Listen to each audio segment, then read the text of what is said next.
Hoy en Autismo de Verdad vamos a hablar sobre algo que es importantísimo y son todas esas dinámicas educativas que a veces son muy complejas cuando reciben un estudiante con autismo o con algún tipo de discapacidad. ¿Cuáles son los recursos? ¿Cuáles son esas estrategias? ¿Cómo está cambiando lo tradicional y se transforma en algo flexible y dinámico de todos los niños y niñas con autismo?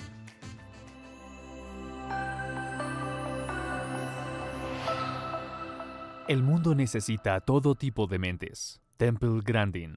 Edwin, y hoy tenemos una invitada súper especial y antes de darle paso, yo quería reforzar lo que tú acabas de decir y debo confesar que antes de hacer este episodio intentamos traer a la mesa a diferentes personas para que nos contaran un poco como esa historia de esos retos educativos y creo que el tema es tan doloroso que no muchas personas nos quisieron aceptar la invitación y que fue un tema complejo de elaborar. Pero bueno, habiendo dicho esto, quiero darle paso a Luisa para que ella nos cuente un poco sobre su historia y bueno, qué surgió de todos esos retos y de toda esa experiencia alrededor del tema educativo. Hola, Lina y Edwin, muchísimas gracias por la invitación. Mi nombre es Luisa Vélez.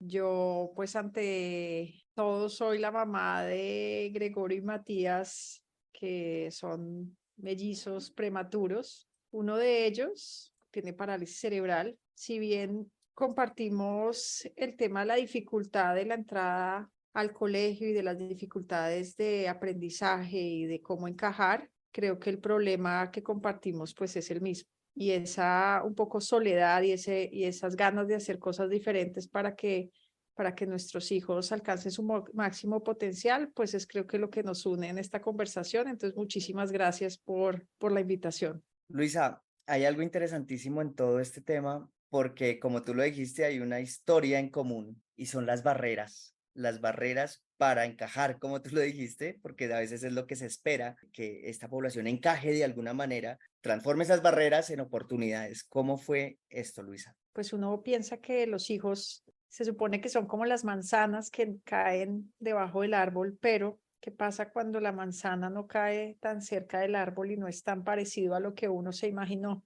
Entonces, cuando nace Matías y Gregorio, me enfrenté a una realidad de no encontrar un sitio en Bogotá con el diagnóstico de Matías, que fue una hipoxia, pues no sabía si él iba a caminar, si él iba a hablar, si él iba a aprender. Dije, bueno, ¿por qué no creamos un centro donde podamos hacer las terapias todas para Matías? Pues conseguí poner a un terapeuta ocupacional, terapeuta de lenguaje y terapeuta física de la mano con otra familia. Empezamos a ayudar a Matías y empezamos a darnos cuenta que muchas familias estaban en esa incertidumbre de recibir intervención temprana para niños y niñas que tuvieran problemas médicos al nacer. Nos dimos cuenta que esa necesidad también existía en estratos bajos y creamos la Fundación 0 a 3 Desarrollo Infantil. De eso ya, esa fundación lleva 12 años y yo empecé a ver que el problema no era solo en salud, sino que el problema era en educación. Algunos colegios no los aceptaban, otros si bien los aceptaban, los ponían a hacer otras cosas. Entonces, un niño, por ejemplo, con autismo podían ponerlo a hacer rompecabezas o algo mientras los demás aprendían el tema curricular y eso no es alcanzar el máximo potencial. Yo estudié finanzas, pero a mí me fascinan las matemáticas y la pandemia también me llevó a sentarme frente a un Excel y decir, bueno, ¿qué pasa si creamos un algoritmo que pueda decirle a los profesores con las características del estudiante, decirle qué ajustes puede hacerle para que maximice su potencial? Cuando hablo de ajustes, pues un ajuste puede ser, por ejemplo, en un edificio, una rampa, un ascensor. A nivel de la instrucción, entonces necesitan a veces la instrucción fraccionada. Un estudiante con autismo tal vez necesita que no lo toquen inesperadamente los demás estudiantes y todos esos ajustes muchos profesores no saben y se gastan mucho tiempo investigándolos y se gastan mucho tiempo implementándolos y sabiendo si funcionan o no. No todos los ajustes funcionan para un estudiante o para otro. Entonces, yo me imaginé que si hay algoritmos para todo, porque no podía haber un algoritmo que le dijera al profesor rápidamente, mire, si le llega un niño así, haga esto. Pregunté a muchos expertos Yo no sé de educación, tampoco sé de programar, pero siento que mis maestrías de las que he estudiado, la que más ha sido dura es la de parálisis cerebral de mi hijo y eso me llevó a impulsar a sacar este algoritmo y después lo volvimos plataforma y así nace Scalo.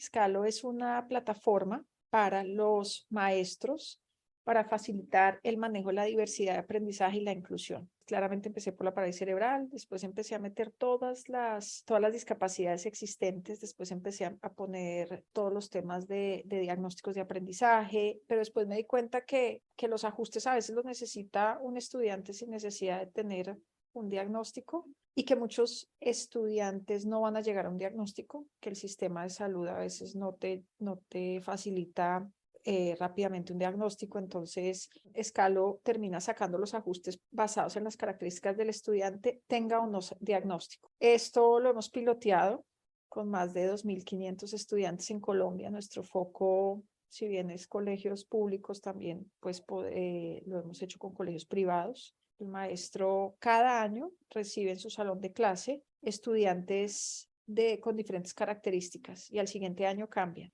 Entonces, en un proceso de 15 minutos, hemos trabajado muy duro en el algoritmo para que sea cuestión de 15 minutos que el docente sepa qué hacer con las características del estudiante y reducimos en un 80% el tiempo que el docente se gasta en averiguar qué hacer. Es algo personalizado según el niño y un estudiante, por ejemplo, con autismo, podríamos manejar tarjetas de emociones o que al estudiante se le pueda anticipar las rutinas. Pero eso no lo sabe un profesor y no lo sabe un profesor a veces en los colegios de estratos más altos. Imagínense en colegios en la ruralidad donde muchas veces el profesor tal vez no tiene la formación en pedagogía o tal vez tiene estudiantes que están en diferentes edades en un mismo salón de clase y tiene estudiantes con múltiples temas socioemocionales. ¿Cómo van a saber qué hacer cuando un estudiante tiene una dificultad que llega a ser tan compleja como una discapacidad o bien sea física, comportamental o incluso pues algo que altere su aprendizaje con respecto a los otros? Scalo está siendo piloteado en 6 secretarías de educación en Colombia. Vamos de la mano de United Way. United Way es una organización, una fundación sin ánimo de lucro que apoya la innovación en educación y en 2 años pues hemos ganado premios en el Tecnológico de Monterrey, en muchas cosas porque somos una innovación que trata de solucionar la inclusión y la diversidad de aprendizaje. Y yo creo que ahí tú tocas varios puntos súper importantes. Uno, que el tema de educación en general no es exclusiva, digamos que para ciertos niveles socioeconómicos del país. Es una necesidad de educación socioeconómicos. He encontrado colegios en los que me cerraron las puertas porque no querían que mi hija tuviera un acompañante en el salón. Otros casos en los que me decían, sí, tenemos inclusión, pero tenemos una cuota y la cuota ya está llena. Y otros en los que definitivamente, pues, o sea, ni idea, o sea, no tienen ni siquiera conocimiento de qué es el trastorno del espectro autista. Entonces, ahorita escuchándote me pregunto, bueno, ¿cómo podemos ayudar a romper un poco esas barreras en el tema educativo, pero no ni siquiera desde el sistema como tal, sino de la persona, o sea, de los educadores como tal, para que digan, oiga, ¿sabe qué? Yo sí necesito unas herramientas, sí necesito una educación adicional o un acompañamiento adicional para poder manejar ciertos grupos dentro de los estudiantes.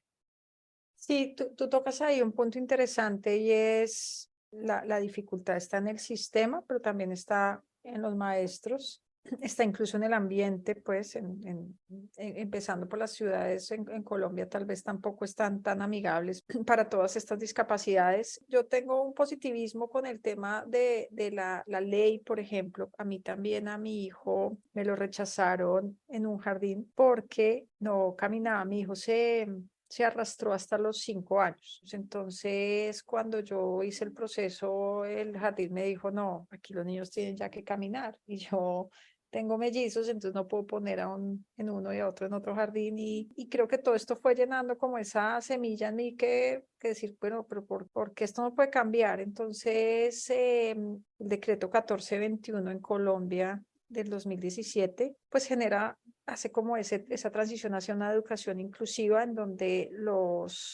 las familias tienen el derecho de que los estudiantes estén en un colegio y no les nieguen el cupo más allá de su discapacidad. Que eso en la realidad suceda exactamente, creo que todavía falta muchísima cultura y muchísima supervisión de eso, pero también te encuentras con cosas muy positivas, te encuentras con maestros que dicen, wow, con tecnología tal vez esto puede ser más fácil, pero también te encuentras con lo que tú cuentas, profesores que dicen, no, yo no voy a aprender ahorita nada de tecnología. Yo creo que la herramienta es muy básica, creo que ustedes deben de mejorar. Yo no pierdo el positivismo en que estamos haciendo un cambio. Tan es así que si yo te diría un poquito como yo pienso mi vida hoy en día, yo digo que yo vengo de un diagnóstico de parálisis cerebral que pudo haber hecho un hito tremendo en mi vida a la inteligencia artificial que me tocó aprender y que ahora le estamos incluyendo a Scalo. Entonces, sí creo que hay, respondiendo a tu pregunta, se te cierran unas puertas dolorosísimas, yo lo viví, pero también te encuentras colegios que no saben cómo y encuentran el cambio y te encuentras historias como de, bueno, y si nos inventamos una solución tecnológica, ¿qué? ¿A cuántos ayudamos? Tal vez no a todos, pero yo sí considero que es algo que podemos meterle positivismo a que sí podemos ir cambiando. Creo que estamos más lejos que muchos otros países, pero la tecnología cierra esa brecha. Y yo quiero agregar algo con esas barreras que a veces no saben cómo solucionar. Yo soy docente, creo que casi todo lo que sé ahorita nuevo fue por pura curiosidad y es que definitivamente hay que romper barreras porque cuando uno está en el campo de la educación, lo que uno más escucha siempre es no sé cómo hacer, es que no sé cómo hacer.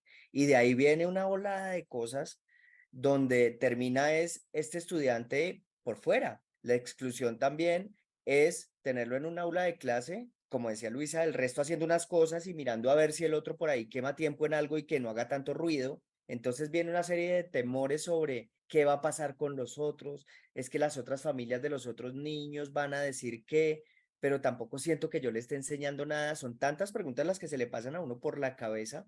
Sí, yo pienso que Colombia sí definitivamente tiene que apostarle a iniciativas como estas, pero también tiene que apostarle a el construir maestros mucho más hábiles, que piensen que la tecnología no es el coco, que también tengan en cuenta ese estudiante, porque esos son también las voces que uno escucha de los docentes. Es que no sé por dónde, no sé cómo agarrarlo, no sé qué hacer frente a una crisis. Hay un tema que me gusta más y es cuestión de uno cómo aprende a bailar. Mi primer trabajo apenas salí de la universidad fue en un instituto que tenía 22 estudiantes con condiciones diferentes en un salón súper chiquito. Yo me acuerdo que habían dos niñas con autismo en una esquina, tenían a otro, uy, eso nunca se me va a olvidar, tenían a otro amarrado a una tabla. Había otro que tenía déficit de atención con hiperactividad y hacía de todo en el salón. Ustedes no se alcanzan a imaginar esto. Cuando uno se enfrenta a eso, encontrar estrategias es súper difícil. Ahí me gusta mucho lo que planteas que es el cómo. Cuando uno habla de trastorno del espectro autista, uno puede encontrar todo tipo de estudiantes y uno en un mismo salón, si hay tres, no se parecen los tres. Y cuesta también el tema, por ejemplo, del PIAR. El PIAR es el Plan Individual de Ajustes Razonables en Colombia, que es un documento muy extenso que trata de llegar a esa personalización de qué necesidades, cómo es el estudiante, qué tiene, qué le gusta, qué no le gusta, qué necesita, y después llegar casi que materia por materia a mirar si necesita algún ajuste o si también necesita tal vez una modificación curricular, que eso ya es un tema muchísimo más complejo, pero entonces la primera barrera que a veces hay es que por la legislación los estudiantes pues que requieren PIAR, los colegios lo tienen que hacer. Entonces ya el PIAR es como una dificultad más de un proceso de inclusión visto desde los ojos del maestro, pero también es el análisis en donde van a hacer toda esa, el pensar qué vamos a hacer. Entonces, ahí es donde creo que el cambio está, es en la tecnología y lo que se requiere de los profesores es póngalo en práctica.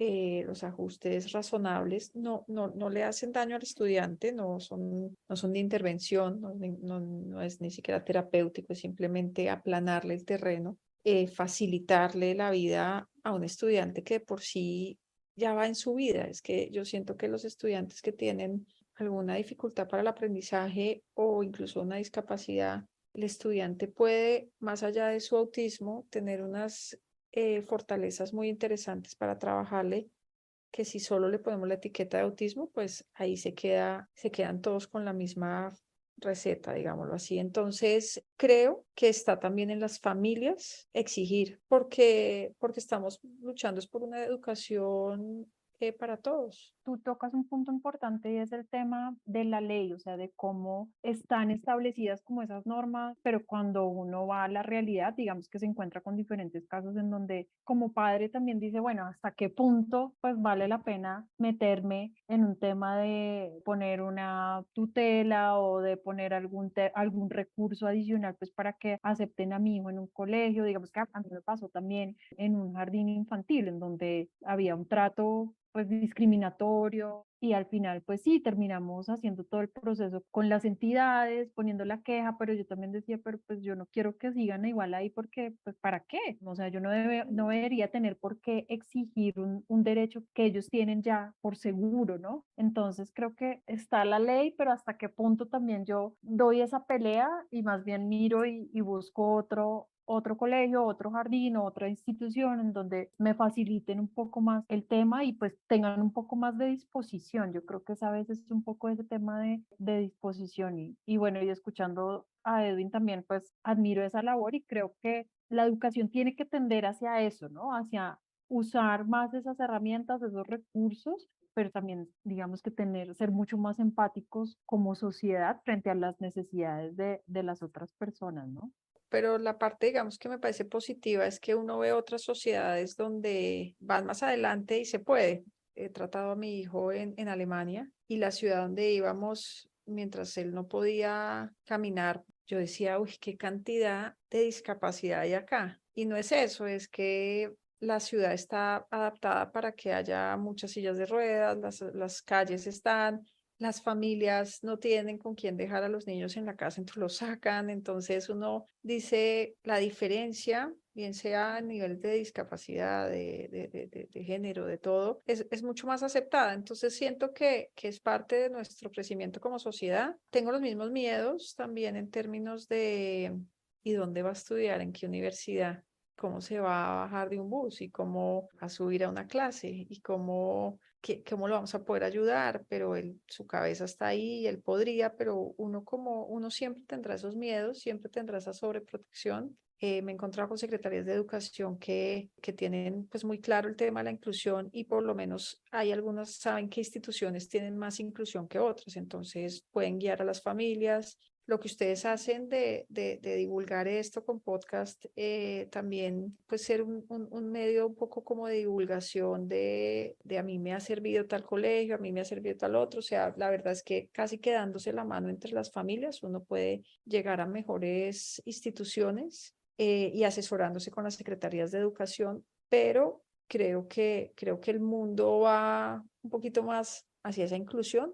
Hemos hablado de la herramienta como una herramienta para los educadores como tal, pero ¿cómo funciona en el caso, digamos que de familias o de personas en las que dicen, mira, en mi ciudad definitivamente no encontré un colegio en donde haya esta oportunidad de inclusión, en donde haya esta disposición y voy a tomar el tema educativo de mi hijo en mis manos? ¿Cómo funciona eso y si hay algún acompañamiento también para esos casos? Pues la herramienta hoy en día tiene una aplicación para las familias y las familias podrían, digamos, recibir los planes de ajustes que pueden ser interesantes en la casa, porque hay muchos ajustes que solo son aplicables en el marco de un salón de clases, en el marco de un recreo, sobre todo cuando son comportamentales. Entonces, cómo manejamos los juegos estructurados, pues algunas cosas no suceden en la casa. En ese sentido, no hemos tenido casos en donde una familia nos diga, yo quiero usar la plataforma en mi casa, se podría, pero nuestro enfoque ha sido más hacia las instituciones, pues para que estos estudiantes estén en una educación regular.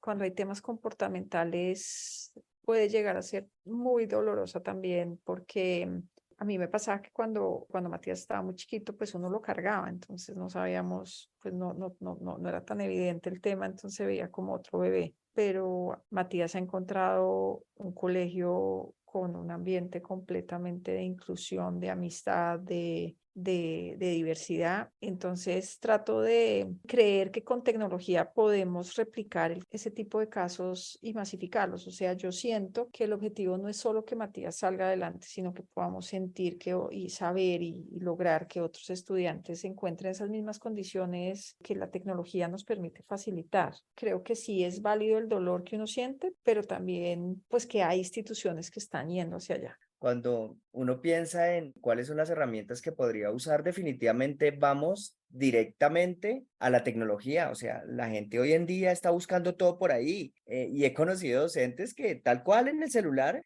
buscan cómo hago para que este estudiante, por ejemplo, con autismo, deje de comer tierra.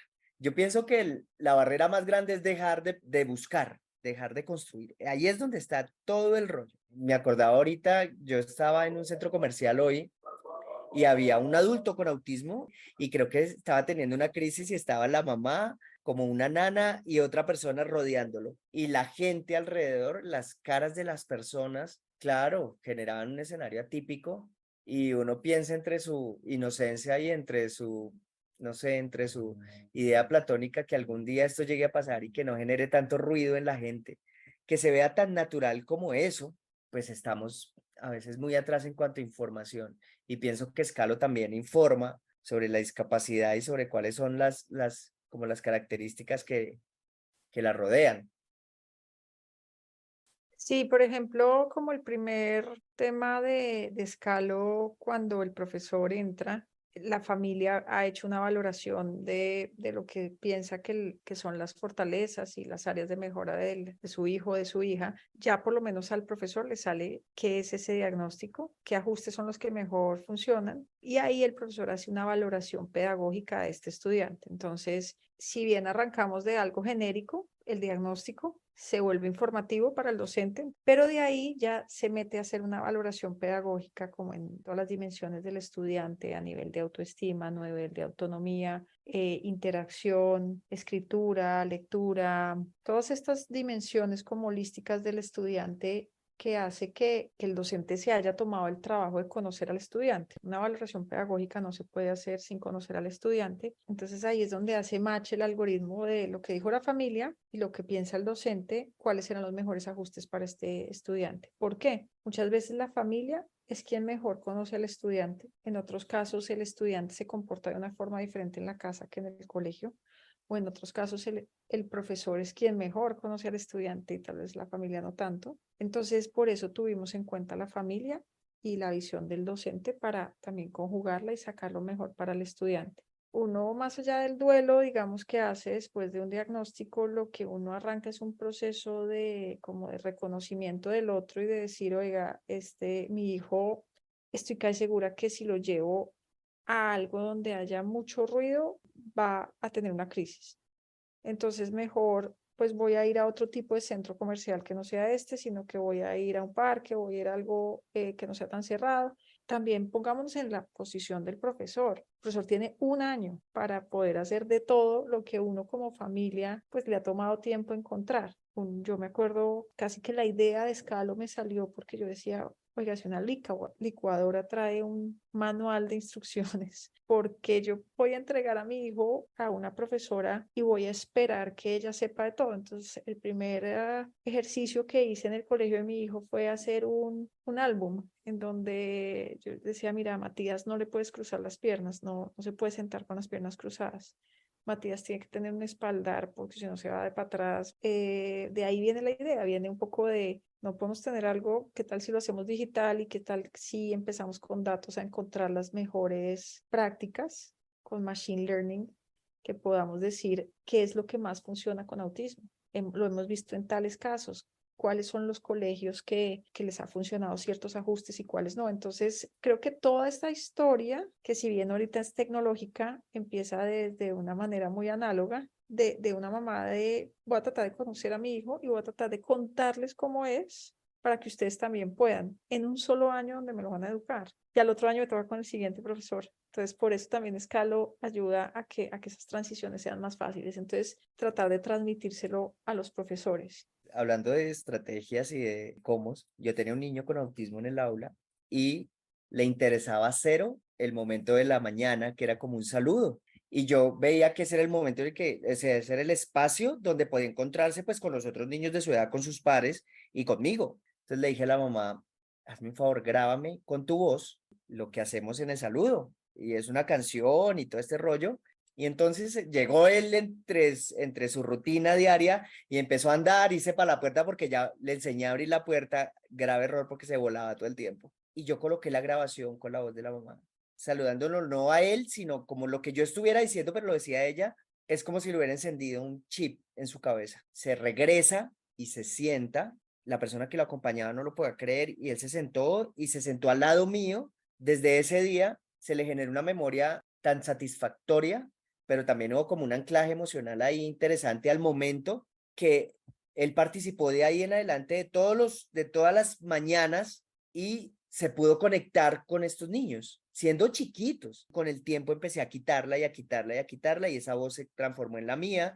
Hice lo mismo, entonces unas cosas yo las grabé y se las mandé para la casa y eso desde la flexibilidad del pensamiento fue una cosa maravillosa, pero también desde el anclaje emocional, pero alguien me decía, bueno, pero a uno cómo se le puede ocurrir ese tipo de cosas. Funciona más o menos como un algoritmo. Entonces, claro, a veces uno le gustaría coger el celular y tener un escalo y decir, venga, mira, vamos a ver cómo funciona. Y es perfecto. Yo aquí haciendo memoria también digo, en muchas ocasiones yo estoy comprando algo o voy a una almacena a comprar alguna cosa y veo algo que inmediatamente para mí se convierte como en material educativo. O sea, digo, estos, estas telas o estos lanas o esta cosa que no tiene nada que ver con lo que yo necesito, puede en algún momento transformarse en un material educativo. Entonces creo que también uno como padre tiene un potencial de educador y un potencial, digamos que hay para generar esas sinergias con los educadores también muy importante. Y creo que otra cosa que me llevo también de esta conversación es cómo seguir movilizando un poco el tema de educación alrededor de esas capacidades que cada uno tiene. Porque si seguimos en una educación tan tradicional y nosotros como papás también le ponemos metas a nuestros hijos dentro de esa educación tradicional, pues nos vamos a frustrar mucho porque sus capacidades pueden estar en otra cosa completamente diferente que no estamos viendo por estar pensando, digamos, que en ese tema tan tradicional y que ha venido, digamos, que siendo inculcado durante mucho tiempo para nosotros, ¿no? Sí, ahí también es un poco de valorar los pequeños progresos, que eso también, digamos, en Escalo quise que los progresos, digamos, comportamentales, que ya le pega menos a los demás, eso sea un gran logro. A mí me ha pasado que cuando he puesto unas expectativas muy altas de lo que Matías podía llegar a ser, esperé como que sucediera muy rápido, esperé que sucediera de la forma que lo hacen los demás y al tiempo que lo hacen los demás. Entendí que a Matías le cuesta más intentos, pero también llega de otra forma y que eso tiene que ser suficiente porque lo es suficiente para él y es valiosísimo. Llegar a esa conclusión, digamos, me ha tomado muchísimos años y creo que siempre estará uno como en el ojo comparativo con los demás. Además, teniendo mellizos, pues creo que la comparación está ahí al lado. Muchas familias pueden estar ya después con los años un poquito más acostumbradas, pero los primeros años pueden ser muy duros, la entrada al colegio puede ser muy dura. Entonces ahí es donde ojalá existan herramientas así como Scalo y muchas otras que nos permitan apoyar y pueda haber una educación más inclusiva. Esa es la idea. Yo sí creo que el camino va por ahí. De hecho, hay programas, la tiflotecnología, que es todo este tema para los ciegos y los programas para lengua de señas, que son también digitales. Eso ya está en auge y que Escalos va como por la misma línea. creo que a veces la sociedad puede llegar a ser limitante, pero también hay oportunidades. Hay que saber Ujú. cómo buscarlas y cómo usarlas también en pro de eso. Entonces, pues nada, te agradezco mucho, Luisa, Edwin, por este espacio, por compartir tu experiencia y bueno, de seguro pues vamos a seguir hablando acá de este tema o de muchos otros temas en los que podamos encontrar, como tú decías al comienzo, esa historia en común que al final del día pues hace que construyamos también y que sigamos construyendo sociedad a partir de esa empatía que podemos tener.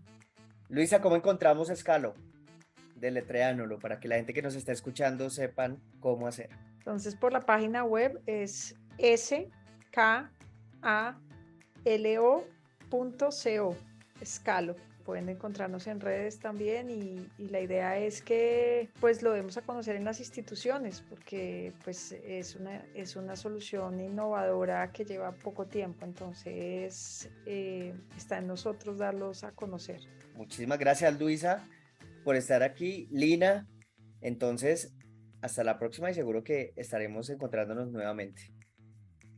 Síguenos en Instagram y Facebook como Autismo de Verdad y envía tus dudas, sugerencias y comentarios a autismodeverdad@gmail.com. Autismo de Verdad, un podcast original de Edwin Benavides y Lina Leaño.